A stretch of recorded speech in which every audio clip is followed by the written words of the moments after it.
everyone, this is Myrna, and we're almost there. We're on the ninth chapter of Esther, and how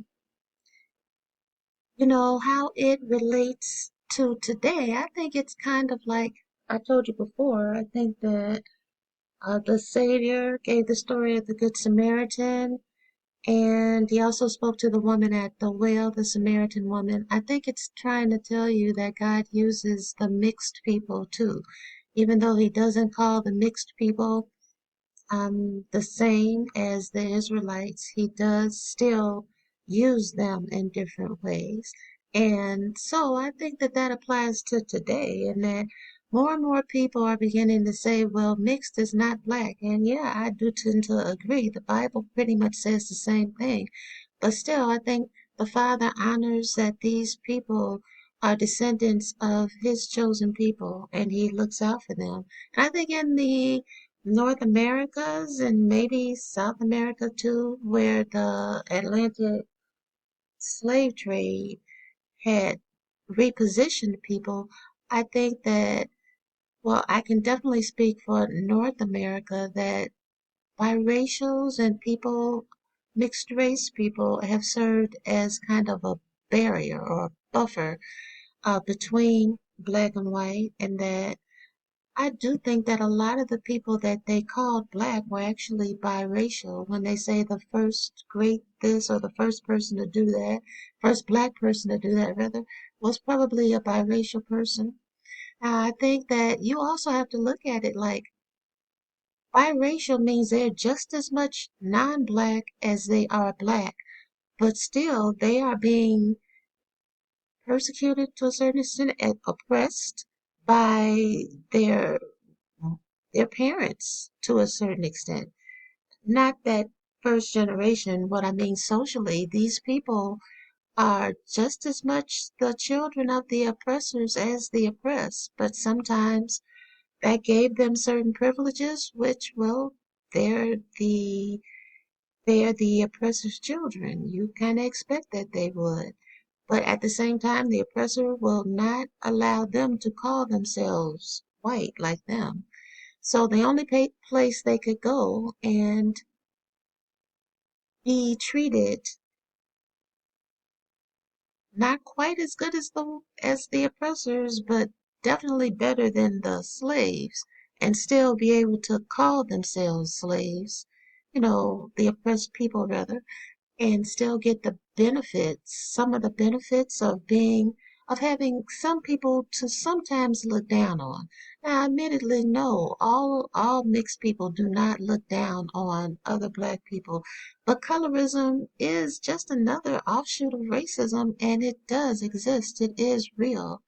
Like I said, one of my memories from grammar school was saying dark-skinned girls get chased home by light-skinned boys, and it was weird, and people calling each other black like it was an insult.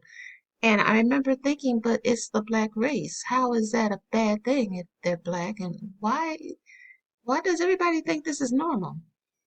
But that's just how things are. But in any case, let's get back on to Esther chapter 9. Now in the 12th month, that is, the month Adar, on the 13th day of the same, when the king's commandment and his decree drew near to be put in execution, in the day that the enemies of the Jews hoped to have power over them, though it was turned to the contrary, that the Jews had rule over them, and them that hated them.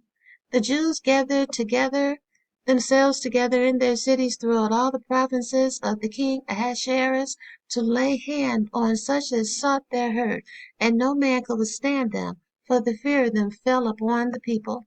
And all the rulers of the provinces and the lieutenants and deputies and the officers of the king helped the Jews, because the fear of Mordecai fell upon them.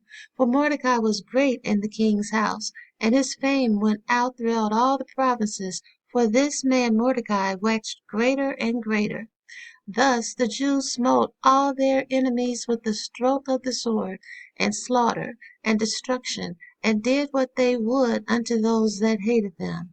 And in Shushan the palace the Jews slew and destroyed 500 men, and Parshadatha, and Dalphon, and Aspatha, and Poratha, and Adalia, and Aridatha, and Parmashta, and Arishe, and Aride, and Vijazatha, the 10 sons of Haman, the sons of Hammedatha, the enemy of the Jews, slew they, but on the spoil laid they not their hand. On that day the number of those that were slain in Shushan the palace was brought before the king. And the king said unto Esther the queen, The Jews have slain and destroyed 500 men in Shushan the palace, and the 10 sons of Haman, what have they done in the rest of the king's provinces? Now what is thy petition? And it shall be granted thee. Or what is thy request further? And it shall be done. Then said Esther, If it please the king, let it be granted to the Jews which are in Shushan to do tomorrow also according unto this day's decree, and let Haman's 10 sons be hanged upon the gallows. And the king commanded it so to be done. And the decree was given at Shushan, and they hanged Haman's 10 sons.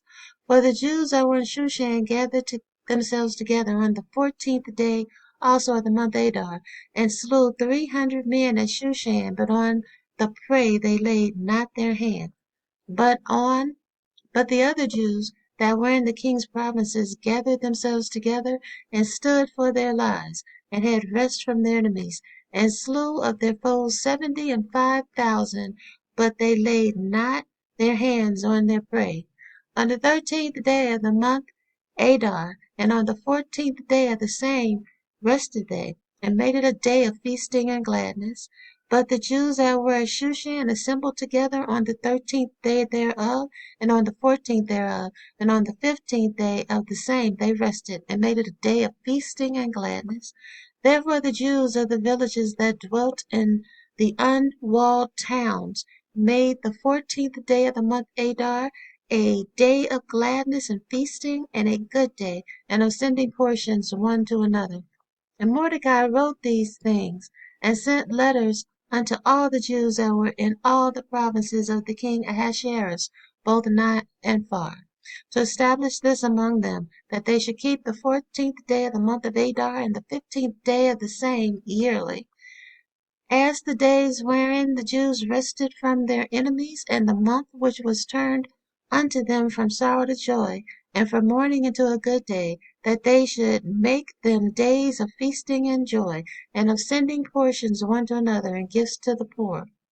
And the Jews undertook to do as they had begun, and as Mordecai had written unto them, because Haman the son of Hammedatha the Agagite, the enemy of all the Jews, had devised against the Jews to destroy them, and had cast Pur, that is the lot, to consume them, and to destroy them. But when Esther came before the king, he commanded by letters that his wicked device, which he devised against the Jews, should return upon their own head, and that he and his son should be hanged on the gallows. Wherefore they called these days Purim, after the name of Pur. Therefore, for all the words of this letter, and of that which they had seen concerning this matter, and which had come upon them, the Jews ordained and took upon them, and upon their seed, and upon all such as joined themselves unto them, so as it should not fail, that they would keep these 2 days according to their writing, and according to their appointed time every year, and that these days should be remembered and kept throughout every generation, every family, and every province, and every city, and that these days of Purim should not fail from among the Jews, nor the memorial of them perish from their seed. Then Esther the queen, the daughter of Abihail, and Mordecai the Jew, wrote with all authority to confirm this second letter of Purim. And he sent the letters unto all the Jews to the 127 provinces of the kingdom of Ahasuerus with words of peace and truth, to confirm these days of Purim and their times appointed, according as Mordecai the Jew and Esther the queen had enjoined them, and as they had decreed for themselves and for their seed the matters of the fastings and their cry.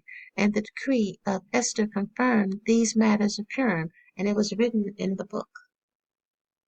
Okay, so you might have heard of Purim. um, and wondered or just heard about it and didn't think much about it. What is it and where did it come from?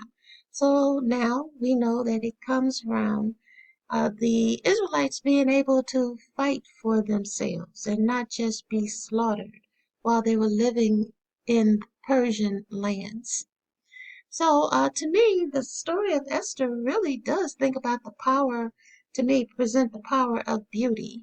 I mean, we think of power as being like an armed man, a muscular man, just some kind of a man.